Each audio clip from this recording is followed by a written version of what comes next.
আমার Facebook profile, পেজের inbox অথবা ইনস্টাগ্রামের ইনবক্স অথবা আদার্স যেই হোয়াটসঅ্যাপের ইনবক্স, যেই ইনবক্সগুলো আছে সবগুলাতে শিক্ষার্থী বলো বা আদার্স গার্জিয়ান বলো, সবাই জাস্ট একটা কোশ্চেন সবচেয়ে বেশি কমন। সেটা হলো যে ভাইয়া সার্কুলার কবে দিবে, এবং আরেকটা গুরুত্বপূর্ণ কোশ্চেন সেটা অ্যাড হয়, সেটা হলো যে প্রিপারেশনটা কেমন হওয়া উচিত। আমি মূলত আজকে সেই বিষয়েই কথা বলবো। এই বিষয়গুলো কথা বলার আগে আমি দুইটা কথা গুরুত্বপূর্ণভাবে বলে নিতে চাই। সেটা হলো যে প্রিপারেশন কেমন হওয়া উচিত সেটা আসলে ডিপেন্ড করবে যে তোমার পূর্ববর্তী এইচএসসি সেটা কেমন ছিল, এবং এইচএসসির পরবর্তীতে মেডিকেল অ্যাডমিশন হয়েছে, যেহেতু নিটোর একটা মেডিকেল ব্যাকগ্রাউন্ডের সেক্টর। তো মেডিকেল প্রিপারেশনটা এখানে অনেকটা কাভার হয়, রিলেটেড একটা বিষয় আর কি এটা। আমি আরেকটা বিষয় বলতে চাই, সেটা হলো যে তোমার সামগ্রিক প্রিপারেশনটা পূর্বে কেমন ছিল সেটার উপর ডিপেন্ড করবে। যেমন আমি যদি বলি যে সার্কুলারটা কবে দিবে, যে কোশ্চেনটা সবচেয়ে বেশি আসে, যে সার্কুলারটা নর্মালি মেডিকেল পরীক্ষার, মেডিকেল এমবিবিএস যে পরীক্ষাটা হয় সেটার পরবর্তীতে দেওয়ার কথা। হয়তো এই কিছুদিনের মাঝে আবার দিয়ে দিবে, ডিসেম্বরের এই মাসেই হয়তো দিয়ে দেওয়ার কথা, না দিলেও হয়তো জানুয়ারির প্রথম সপ্তাহে দিবে, বাট দ্রুতই দিয়ে দিবে।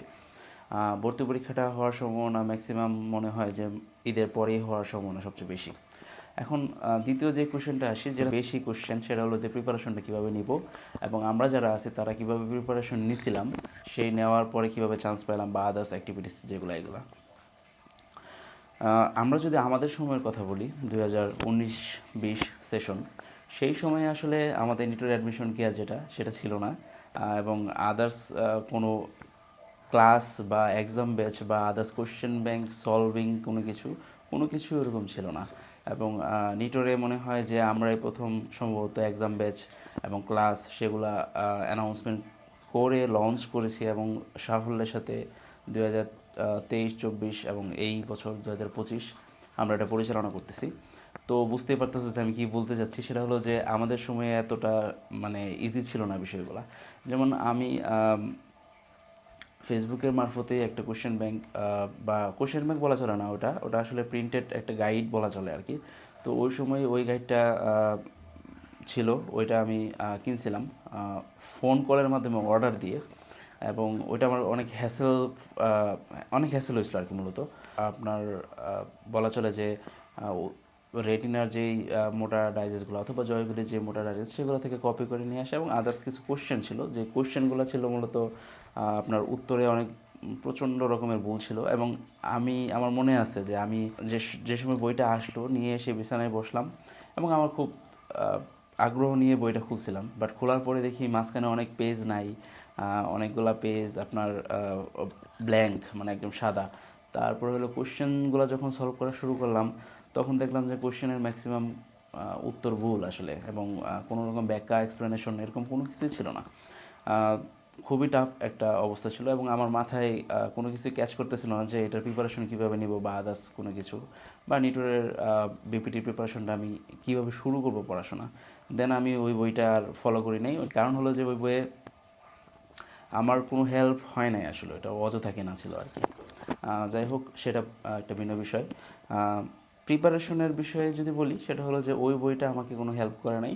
আমি যেটা করছিলাম সেটা হলো যে আমি উন্মেষে ভর্তি ছিলাম আমি মেডিকেলের জন্য। তো উন্মেষের যে কোশ্চেন ব্যাঙ্কগুলো ছিল, মানে মেডিকেলের যে কোশ্চেন ব্যাঙ্কগুলো সেগুলোই সলভ করছিলাম, এবং সবচেয়ে গুরুত্বপূর্ণ যেটা করছিলাম সেটা হলো আপনার মেন বই ফলো করছিলাম আর কি, মেন বই।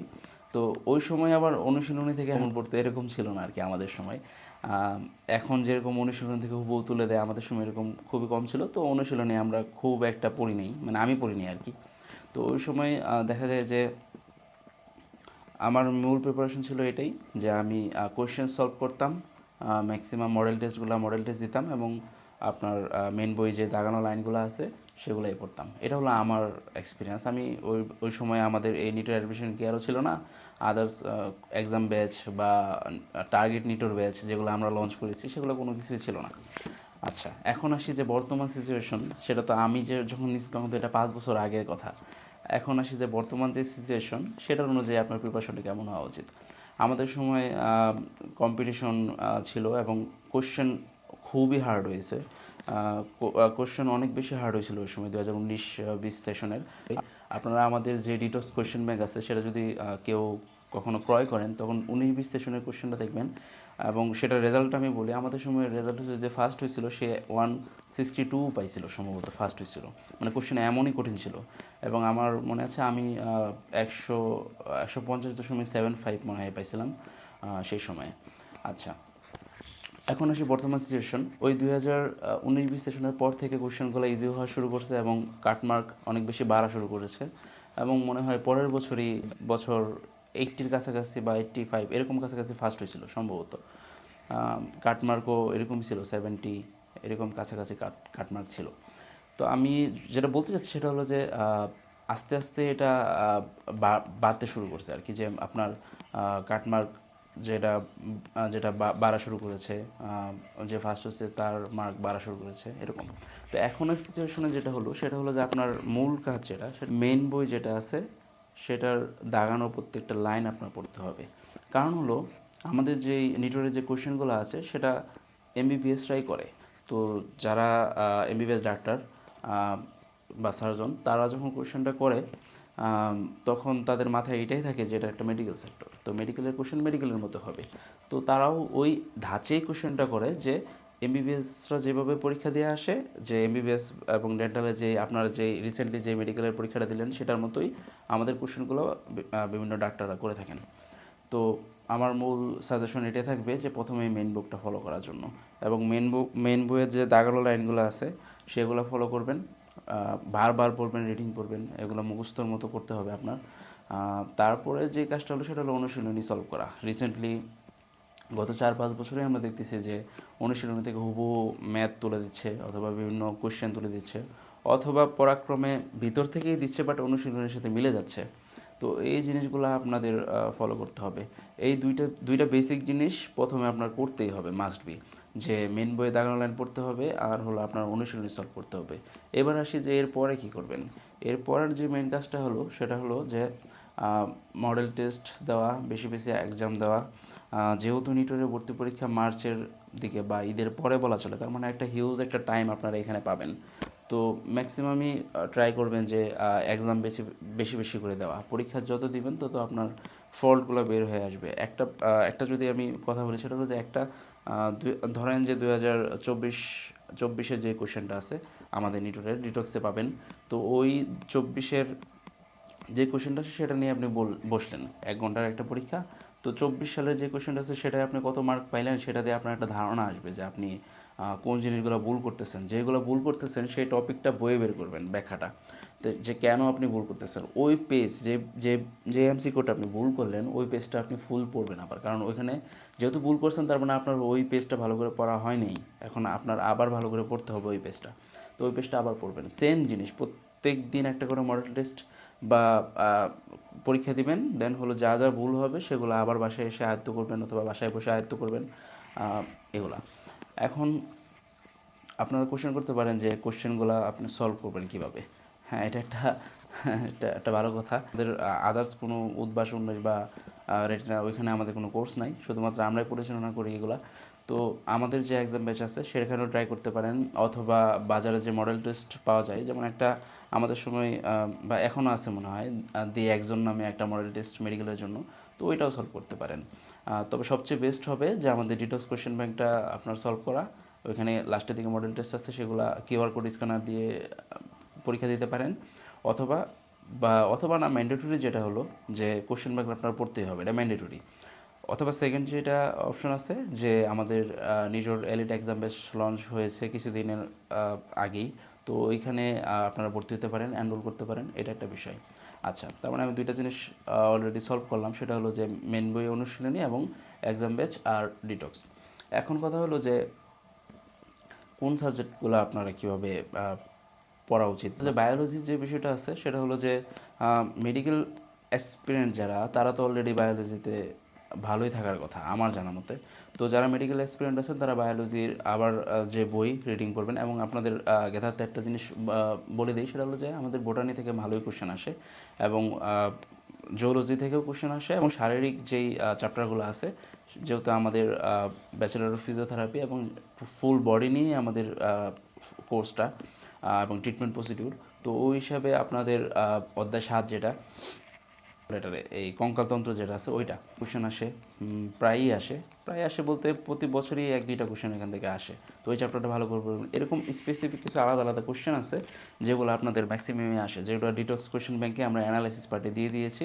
ওই অ্যানালাইসিস পার্টটা আপনারা দেখলে বা পড়লেই আপনি এটা পাবেন।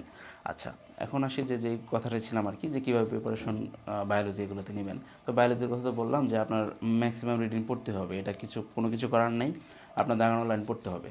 আচ্ছা, কেমিস্ট্রিতে যদি আসি তাহলে কেমিস্ট্রিতে হলো আমাদের 30 মার্ক, বায়োলজিতেও 30 মার্ক। কেমিস্ট্রিতে 30 মার্ক সেটা হলো যে আপনার অনুশীলনী থেকে ম্যাক্সিমাম কোশ্চেন আসে নিটরে। ম্যাক্সিমাম বলতে আর কি ওই 5-7-10টা যেটা আছে সেটা আসে, আর বাকিগুলা আসে আপনার কিছু ম্যাথ আসে দাগানো লাইন থেকে আসে। লাস্টের দিকে যেই অনুশীলনী আছে অনুশীলনী থেকে আপনার ম্যাথ তুলে দেয়, এবং বইয়ের ভিতরে কিছু ছক আকারে অনুশীলনী আছে সেগুলোও পড়বেন, সেগুলোও তুলে দেয়। এগুলো সব কিছু আমরা আমাদের ফার্দার সামনেও অনেক কিছু বলবো, এরকম কথাবার্তা। অনেক মেন্টর আছে আমাদের, যারা কেমিস্ট্রি মেন্টর আছে, তারা লাইভে আসবে, তারা আপনাদের কোশ্চেন অনেক কিছু শুনবে। যে ফিজিক্স যে বিষয়টা হলো যে ফিজিক্সও আমাদের 30 মার্ক, বাট মেডিকেলে কী হয় যে ম্যাথ দেয় 2-1টা বা 3টা, বা আদার্স যে বিষয়গুলো থাকে সেগুলো থেকে কোশ্চেন বেশি আসে। নিটেরও সেম, কিন্তু ম্যাথগুলো আসে আপনার 5-6টা সেম হুবহু ম্যাথ, মুখস্থ বিদ্যার মতো যে ম্যাথগুলো আছে যে আপনি ক্যালকুলেটর ছাড়াই করে ফেলতে পারবেন, ওইগুলাই। তো ওগুলাই আসে, বাট একটু বেশি আসে আর কি। যে মেডিকেলে যেমন 3টা আসে, এখানে আসে তাহলে 6টা, মানে 3টা বেশি আসে, কারণ মার্ক বেশি। মেডিকেলে তো আর ফিজিক্সে এত মার্ক না, নিটোরে ফিজিক্সে হলো 30 মার্ক। তারপর যদি সবচেয়ে গুরুত্বপূর্ণ যে পার্টটা আছে সেটা নিয়ে যদি কথা বলি, সেটা হলো যে জিকে আর ইংরেজি।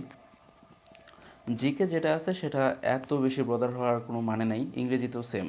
জিকে আর ইংরেজি নিয়ে এত হাইপ তোলারও কোনো প্রয়োজন নাই নিটোরের জন্য, কারণ জিকেতে 5 মার্ক আর ইংরেজিতেও 5 মার্ক, 5-5-10, এই 10 মার্ক।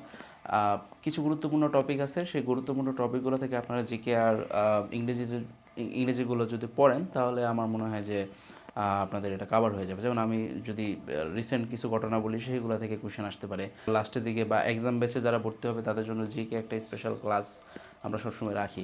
আর ইংরেজি যেটা আছে মেডিকেলের মতো যেভাবে পড়েছিলেন ইংরেজি, সেভাবেই জাস্ট খালি এফোর্ট একটু কমাবেন, কারণ হলো মার্ক কম, 5 মার্ক। জিকে আবার ইন্টারন্যাশনাল থেকেও আসে, তো ওই হিসেবে জাতিসংঘ, ইউনেস্কো, এগুলো যা যা আছে, যেহেতু এবার উপদেষ্টা আছে, তো শান্তিতে নোবেল পেয়েছে, তো এরকম যে কোশ্চেনগুলো আছে সেগুলো এবার আসতে পারে। তো এইটা হলো যে আমার পক্ষ থেকে ওভারঅল একটা ধারণা যে কোশ্চেনগুলো বা প্রিপারেশনটা আপনার কেমন হওয়া উচিত। আমি শেষ করব হলো আমার একটা এক্সপিরিয়েন্স দিয়ে। আগের আমরা যখন পরীক্ষা দিচ্ছি এবং এখন যারা পরীক্ষা দিবেন আপনারা, দুইটার মাঝে একটা হিউজ তফাৎ আছে। সেটা হলো যে আগের কোশ্চেনগুলো কঠিন ছিল নিটরে, বাট এখন এই কোশ্চেনগুলো মোটামুটি স্টেবল, স্ট্যান্ডার্ড এবং সহজ হয়, বা স্ট্যান্ডার্ড বলা চলে আর কি। তো ওই হিসাবে আমি যেটা বলবো সেটা হলো যে প্রিপারেশন ব্যতীত যদি আপনি এখানে পরীক্ষা দেন, তাহলে আপনার চান্স পাওয়ার সম্ভাবনা খুবই কম। প্রশ্ন প্যাটার্ন সম্পর্কে ধারণা নিয়ে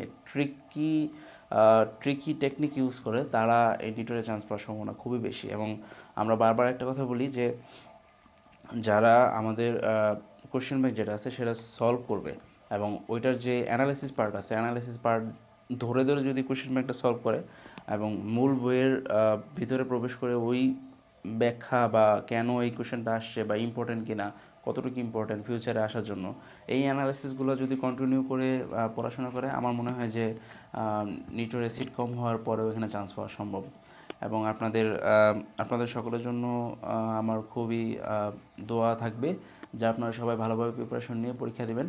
এবং প্রিপারেশন ব্যতীত পরীক্ষা দিলে অনেকের চান্স হয়, বাট নিয়ে পরীক্ষা দিলে প্যানিক কম হয়, মাথায় প্যানিক খুবই কম হয়। আমার বিশ্বাস যে আমাদের নিটোর অ্যাডমিশন কেয়ার বিপিটি পেজ এবং নিটোর অ্যাডমিশন কেয়ার বিপিটি গ্রুপে যারা আছেন, তারা আমাদের গাইডলাইনগুলো ফলো করবেন ইনশাল্লাহ। এবং শীঘ্রই সার্কুলার দিবে, সার্কুলারের দিলে দেন আমরা হলো আদার্স বিষয়গুলো নিয়ে আরও কথাবার্তা বলবো। আপাতত এতটুকুই, আপনারা প্রিপারেশন নিতে থাকেন। যে কোনো কোয়েশ্চেন থাকলে আমাদের ইনবক্সে করতে পারেন, আমি বা আমাদের মেন্টর অথবা আমাদের পেজ থেকে অ্যাডমিন এবং মডারেটররা আপনাকে যথেষ্ট হেল্প করবে। ধন্যবাদ, শুভকামনা।